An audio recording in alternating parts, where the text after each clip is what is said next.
right. Thank you so much, Nicolette. Thank you, everyone, for being here.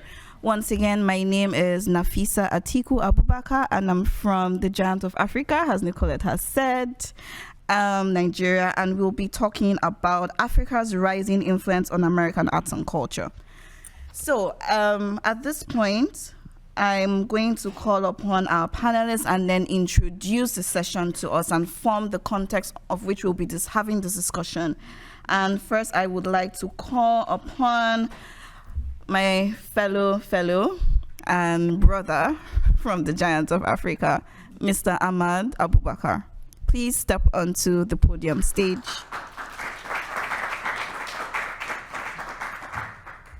Next, I will be calling on a neighbor of Nigeria, Mr. Abdulaziz Adamu from Cameroon.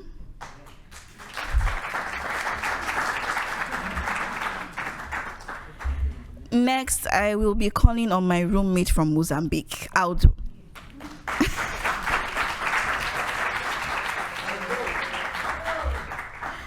All right. Starting from Aldo. Aldo is a young LBQ woman experienced in young women's sexual and reproductive health and rights, project management, and advocacy.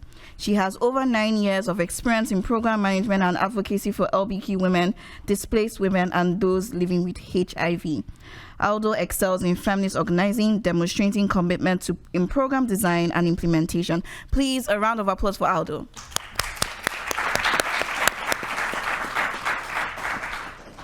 Now I'm going to, share a little bit about Abdulaziz. Abdulaziz has over 6 years of experience in peace building and conflict resolution. He is currently the executive president of Dreams Reality Transformers, a youth-led non-profit organization in Cameroon that aims to empower youths from indigenous, minority, conflict-affected, and highly marginalized communities in order to advance peace and sustainable development. A round of applause for Mr. Abdulaziz, please. Last but not the least, Ahmad Abubakar has over 5 years of experience in the development sector where he champions civic participation, youth mobilization, and empowering citizens with skills to demand accountability for community development. He's currently the project lead for Turn Up Jigawa, a youth-led civic engagement project that strives to develop active youth change makers in democracy by collaborating with legislators to address major social issues. A round of applause, please. And of course, last but not the least, once again, my name is Nafisa from Nigeria. And don't be shocked that I might run for office in the future. Thank you. All right, so we are going to be talking about Africa's rising influence on American arts and culture. So one thing I think we've learned so far and experienced as fellows, and something that I think the presidential precinct team has tried to show us, communicate, and imbibe, that arts and culture can really be an important tool, right, for achieving social change in whatever countries or communities that we find ourselves. And we've seen diverse types of arts and culture, from dance to poetry and spoken word. For example, our brother Andile from South Africa, to music, to basically paintings and sculptures, and even the houses of the founding fathers of American democracy. That in itself, the creation, the preservation, and the communication is a form of art and culture. And we have been exposed to see and understand those different facets of how we can use this tool to communicate social change in our countries. Basically, we're going to be touching on different aspects like film, like of course poetry, spoken word, literature, people like Chimamanda Ngozi Adichie, it going down to American culture like Beyonce, thinking about the Black Panther, Wakanda forever. So I'm going to go right on to our questions, and I will be starting with Ahmad. So Ahmad, beyond the cultural exchange, and I'm basically bringing this back home to you and your own individualized experience in Nigeria, mobilizing youths for social change. And definitely arts and culture is one of those ways in which you could say you can bring people around to, understand a shared narrative, a shared experience, and, foster connections. So we're going to be talking about, what are the economic and political dimensions you have observed in the growing influence of African arts in the United States? And how can civic engagement activities leverage this cultural influence to drive policy changes or economic opportunities? All right. Thank you very much, everyone. It's really an honor for me to be here today and share insight on the African arts in the United States, how they are actually rising. So beyond, cultural exchange, I have observed significant economic and political dimensions of this influence. Economically, African music like Afrobeats in Nigeria and Ghana, from Nigeria and Ghana has gained immense popularity here in the United States and even in a global scale as well. Musicians and artists like Burna Boy, Wizkid, Davido, Gyaki from Ghana have really succeeded with international recognition here in the United States and even across the borders. So the rise of Nollywood Nigeria's film industry, for example, has really created numerous job opportunities, even leading to collaboration with American studios like Netflix and Prime, for example. I'll be speaking with a practical example of how the African arts is actually arising here in the United States with other countries, for example, South Africa, Malawi, and Kenya. So events like the Cape Town International Jazz Festival in South Africa attract international audience, which boosts tourism and local economies. This is from the economical sector. From the political part of this discussion, politically, African arts serve as a form of cultural diplomacy and soft power.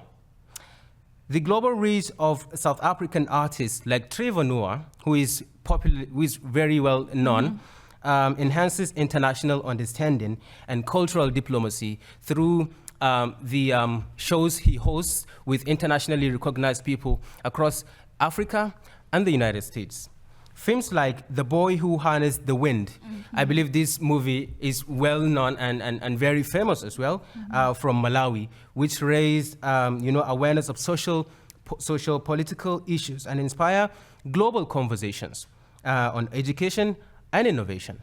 So now, to leverage this cultural influence for civic engagement, we can conjointly drive policy changes by using arts as a tool for advocacy. For example, the African Cultural Heritage Trust in Kenya and Senegal. We have from the previous panel, Aïssatou Diop from Senegal, who leads United Nations of Jollof Rice, right? So they seized that opportunity to advocate for cultural preservation and policy changes. Collaborative initiatives such as partnerships between Smithsonian Institution here in the United States, one of the largest museum and education and research complex, and other African-based museums to promote cultural exchange and highlight the importance of African arts in shaping inclusive policies. A few weeks ago, we were in Williamsburg, and we had the privilege of, site visits to African-American museums, which highlight the importance of arts and how people from, Nigeria, Ghana, Cameroon, Chad, and other West African countries, use arts and culture in, improving how policies are being made in those areas. So, community programs that incorporate African arts can educate and engage the public. For instance, in Senegal, the École des Sables dance school combines traditional and contemporary dance to educate young people on cultural heritage and social accountability. Youth involvement in cultural projects is crucial. So African Foundations Training, for example, it's a program that trains young artists, which include but not limited to just musicians, painters, artists, spoken word artists, and even poets across the continent with skills to navigate in the industry and leverage their creativity for social impact. So recently, the yearly RLC modules back there in Africa, which is a program related just like the Mandela Washington Fellowship, but it is being done in Africa. They introduced a module on cultural leadership, which empowers young leaders to use arts and culture for civic engagement and community development. All right. I think that was a robust, holistic answer. Thank you so much, especially about the part about Trevor Noah. I love Trevor Noah. Thank you so much for bringing that back to remembrance. So, to the roommate of the year, Aldo. Don't be shocked. This woman is extremely powerful. Thank you. So, if there's one thing I've also, realized or understood through this entire process is that arts and culture and storytelling has a way of connecting stories across continents, from Africa to African Americans. I think we would all be incomplete. Our stories will be incomplete. As the way we tell stories from generation to generation will be incomplete if we don't bring all that history together and we culminate it. We saw that in the Jefferson School for African American Heritage, and it was incredibly impactful to see how that is, shaping the perceptions of how Black people are seen around the world. So my question to you is, African aesthetics, music, and storytelling have increasingly permeated American pop culture. Really, to be honest. How do you perceive this influence affecting mainstream narratives and the representation of African identities in American media? This was a really long question, but I'll try to cover. Bom dia, good morning, everyone. I'm Aldo from Mozambique. And I would like to mention that first, I believe in the power of art. And one of the things that I remember when I grew up was that I didn't have the representation of a young Black women in TVs or radios, etc. So this made me feel or start questioning myself, am I beauty? Will I be able to do what other people on the TV are doing? So now we're able to see a lot of Black people in movies, in other programs, which is good because increased our representation. And we believe, as young people, we believe that we are powerful and we can do a lot of things because we are feeling represented. So this is one of the things that I think that are really important to see in this exchange of cultures. But it's also important not to forget to have our African people speaking for themselves. Most of the times we watch movies, we watch TVs in other culture sectors. We don't see African people leading the discussions or the narrative. Thank you. And this is something that I really believe that it's important. It's not only about having Black people, it's important to have Black African people. And also, as a queer woman, I grew up not seeing other queer Black women in TVs. But now I watch Black Panther, for example, and I see they're mentioning, they're talking about an African story, and we have a Black queer woman there. So this increased my belief in future. Because if we are seeing ourselves in movies, in very known platforms, we are also increasing our love for our culture as well. So this is what I wanted to share for you. Thank you.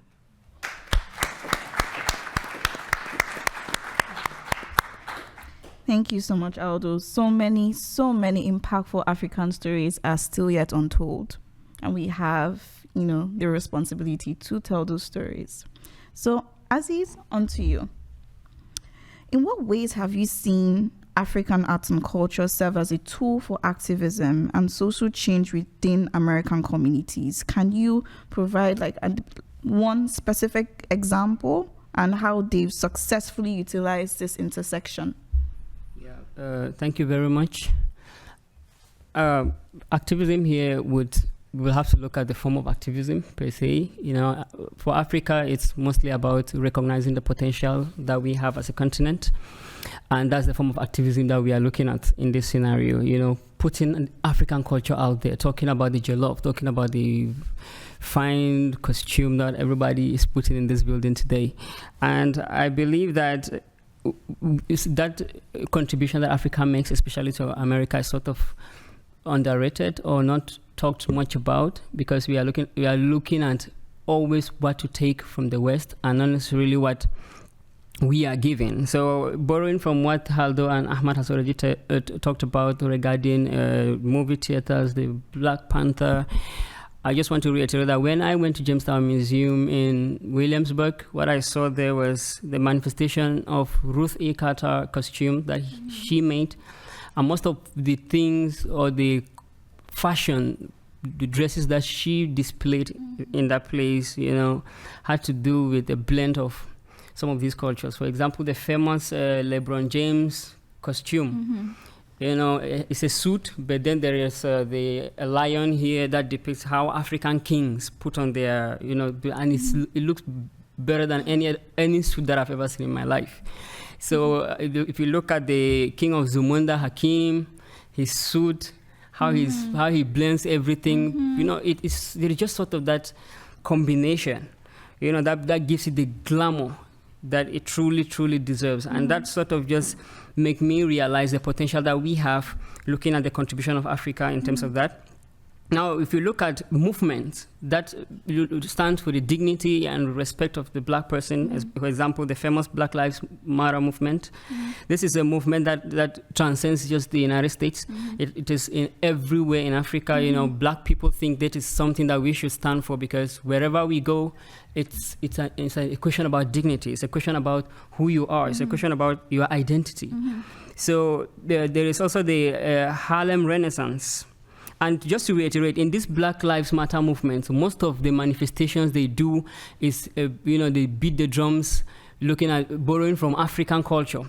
If you look at the protest, how it's done, the kind of dances they do, everything is sort of just from Africa, borrowed from African dances, popular African dances like the Makossa, like all of this. So there is the Harlem Renaissance. The Harlem Renaissance basically historically influenced the United States culture. For example, they evolved, they contributed to, you know, giving jazz more visibility, even though we know that jazz stemmed from New Orleans and it's from Black African Americans. So the Harlem Renaissance and its impact till today, starting from looking at poetry, looking at costume, the Ruth A. Carters and everybody, this is just some of the things that are not talked about enough. And I believe that if we talk about them, it's going to, you know, amplify the contribution of Africa to this space. I'm also going to talk about the African Cultural Alliance for North America, that is in San Francisco. It's in Philadelphia. This is a very popular organization that demonstrates, you know, African culture. Whatever they do, it's, you know, promoting social cohesion and everything else, they use the approach that has to do with the African culture. And I don't believe they have that visibility enough. So this, the Museum for African Diaspora, that's in San Francisco, everything, they use the Black Theater, they use all of these activities to, you know, put the African culture out there, and the fusion of all of the Western culture that's in Africa and everything that's here sort of just give that glamour. So activism here is, like I reiterated, is the identity, the influence that can we actually bring something to the table. For example, in Cameroon is like the only country that has the musician who Michael Jackson himself pirated his music without permission. I don't know if this is the first time that you are hearing about this. Michael Jackson actually pirated Manu Dibango's famous Makossa song, and he called it the, what's the title of this music? He said the title of the song for Michael Jackson was Soul Makossa. So it became very popular, and then because how can you take this without acknowledging Michael Jackson himself? So this is just to show you that there are aspects, there are things that Africa brings to the table, but nobody is talking about it. And it sort of just stands to advocate for the fact that we actually have meaningful things to contribute, especially, in my opinion, meals. African dishes are like one of the finest I've ever tasted. When I came to America, I'm not saying that American food is not good, but African dish is like the best. It's the best. We love it. With the creativity that I've seen American chefs are putting into the cuisine industry, I believe that if we, bring some African meals into this space, the food industry is going to really see a lot of evolution. Thank you. All right.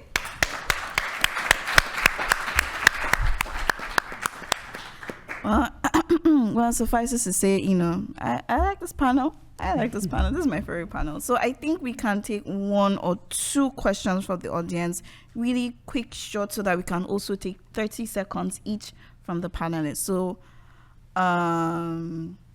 we'll see. If I don't allow you to answer this question, will you allow me to? Okay.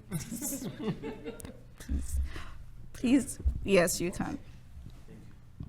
Thank you so much. I enjoyed the panel. It's a question, so I'm not going to direct it to anyone. It's just a broad question, because I'm interested in the line of the panel to say how Africa influences American arts and culture. But now, I want to know how can we get to a point where Africa's influence is not only it's tangible. It's things that we can see, right? So the presupposition is that we are influencing Americans, but how is that then bearing fruits on the ground in Africa, right? When it comes to infrastructure, for example, for sports, when it comes to arts and culture, for example, I'm not sure about other African states, but in South Africa, when you're Minister of Arts and Culture, it's like you're demoted. Right? It's not taken seriously. So we can see that Africans are indeed influencing arts and culture around the world and changing the narrative. But on the ground in Africa, it's not visible. It's the exact opposite. So how do we get there where that influence can be seen on the ground by ordinary citizens? Thank you. Okay, so we have one more question and then, okay. Wait, oh, sorry. I'm so sorry, Chizero, but we'll have to take one from our external audience. So okay. Chizero, I'm being given the mandate to also take your question, so rest assured. Yes. Oh, hello. Thank you, everyone, for being here. I just want to mention a few things, and going back actually to what Fusi was just saying. The theme here, right, is the rise of influence of African American. I have an issue with that. Because Africa has always been influential and has always been the direct influence. I am a Brazilian American, and in Brazil it's very clear also that Africa is in many ways the root of Brazilian culture. And just like the West, just like America, just like the former enslaved who came here, who were forced to come here, they taught the Americans that were here how to plant rice, how to so forth, bringing the knowledge from long, long ago. As the great scholar, late scholar, John Henrik Clarke said before, that Europe was the last civilization on the scene. When Europeans were still in caves, Egypt had dynasties. So I just want to point that out as the narrative, because that's also, language shapes our world, and how we use it is how we see and perceive the world. And it's been a long time of transgenerational trauma that has undermined African people, and also I see in Brazil as well, and indigenous people, but that the power remains, the creativity remains in Africa. You go from the beginning, Kingdom of Timbuktu and everything, pharaohs, mathematics, science, also into the modern age, like talking about arts. Pablo Picasso took elements from African art to use as his. And so appropriation is a big thing. It still goes on. But I see the true force, the gift to the world is Africa. And that I hope that we all can move forward with that mindset that is more empowering, instead of how can we influence others, is seeing it as it's the main foundation for the world, and it continues to be. Thank you. Okay. Sorry, we had she's yeah. There is some. And sorry, are you sure? I mean, I do have a good question. Okay, so I'm so sorry. I would really love for this panel to stretch, but can we take from Chizero and my dear sir? Yes, Mr. Mack. And sorry, quick. Okay, well, thank you. So my question goes direct to Ahmad. Ahmad spoke and brought a narrative about the growth of music industry, movies, which is rapidly growing in Africa. I agree with that. But I think there is a note that it grows more among the young people and those who have access to internet, access to technological devices, movies, Netflix, Prime.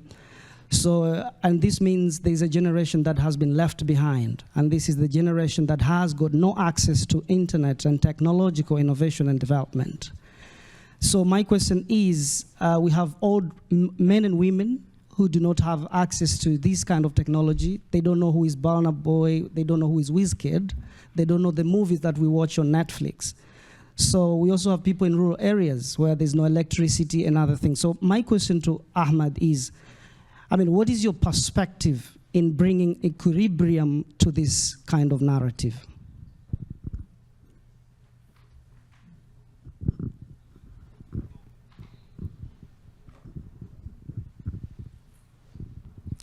My question is real quick. As a black creative who is from America, my influence obviously is African influence, and I write African stories. How can we partner?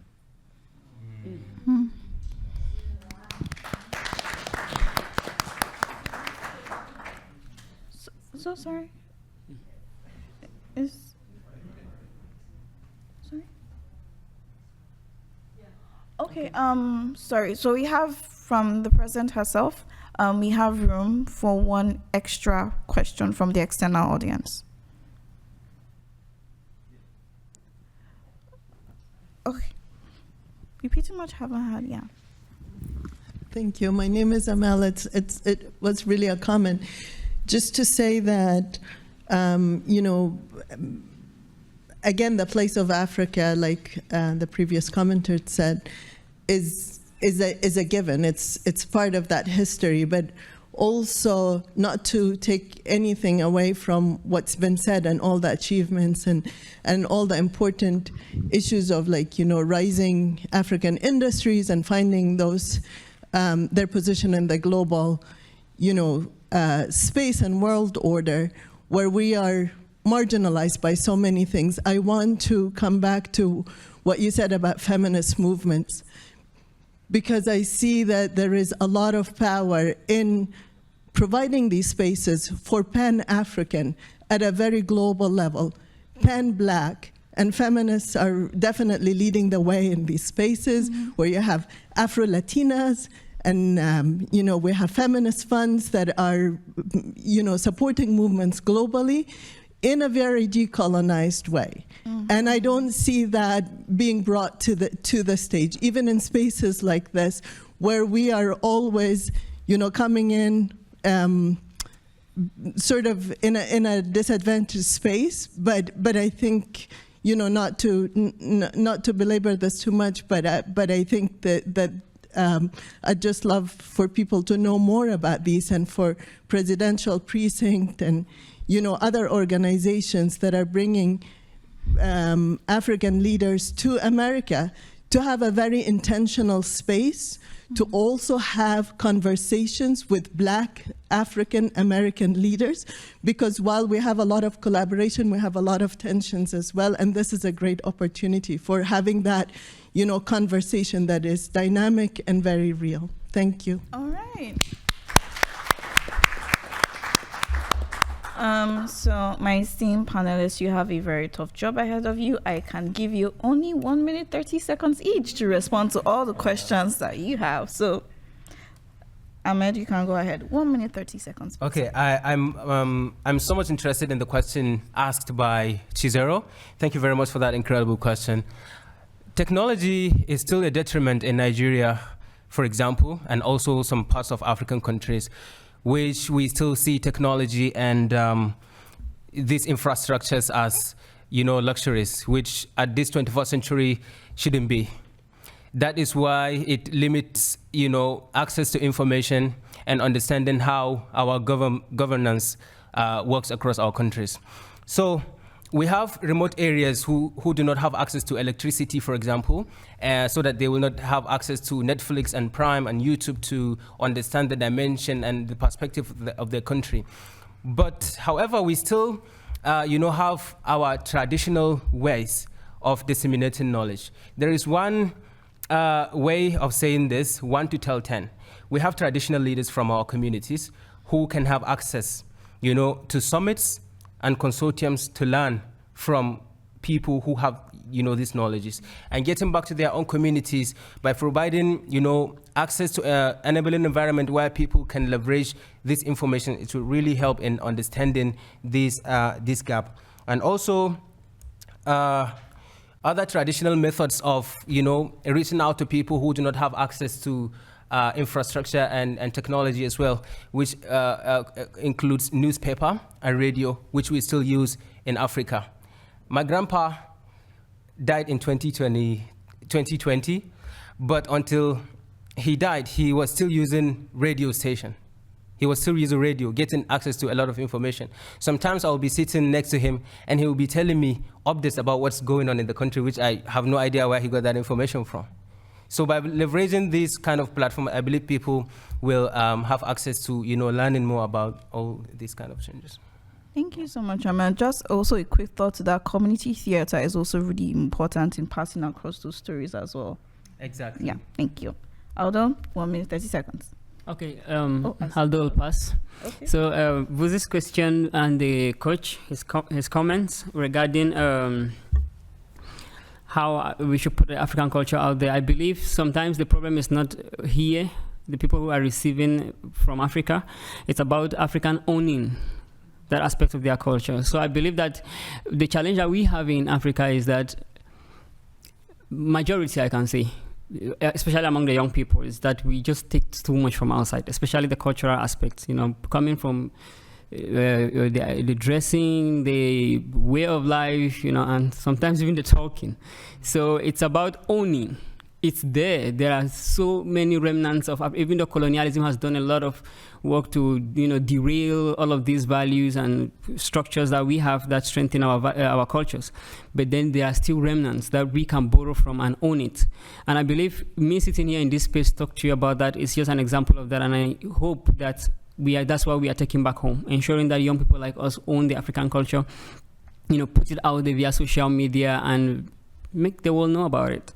So the question you asked about how we can partner, I believe when we went to Monticello, Montpellier, Morven, we had the opportunity to meet descendants and we had conversations with them. And I remember I raised the question about how we can partner, how we can take the narrative about African Americans to transcend the borders of the United States. And this is the example that I gave. We in Africa also view slavery to be negative up till today. Some of us say that if there are a lot of, if there was no slavery, we would have had a lot of people who would have contributed enormously for the development of the African continent. So slavery sort of just crippled Africa, took the best people, the most resourceful, energetic population of Africa away from Africa. So we are also talking about how Africa has suffered or is still suffering from slavery. So I believe that we share a lot of commonalities, the African American community and Africa itself. And if there are conversations about, people going by, I believe the Ghanaian president has passed a policy where he's welcoming African Americans to Ghana and stuff like that. I don't know about that, but I believe that collaboration is ultimate. I don't know how. I don't know if I have the intellectual capacity to decide that. But if we can ignite that conversation, it begins with a conversation, and the right people sitting on the right places can be able to determine ways that we can be able to collaborate and look at how we can promulgate African dignity and culture.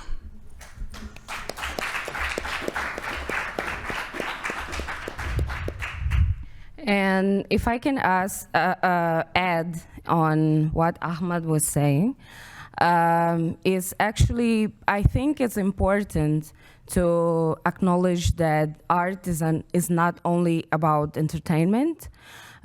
Most of the times we think about art as something that is just for fun, but now we can see a lot of artists like Aissatou, for example, that are doing amazing work of changing minds, changing lives of people, and increasing the visibility of our people.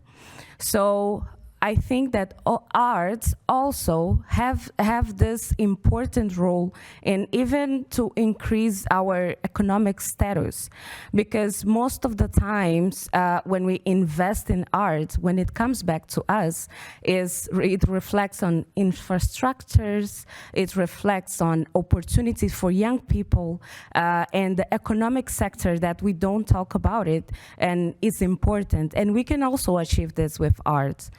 Yes. All right. So responding to Vusi's question, I'll minimize. I think it's just about maximizing the impact of their positions, not only recognizing arts as a medium of just expression of culture, but also recognizing talents and innovation from young people. I believe by doing this, it will increase the reputation of those offices and broaden how these services are being, rendered to the community and how it impacts people as well. All right. Thank you so much, everyone. We have officially come to the end of this panel, and I will leave you with these parting words. We have a lot of African stories yet untold, and we can only tell those stories properly if we tell them together. So thank you, everyone, and that's it.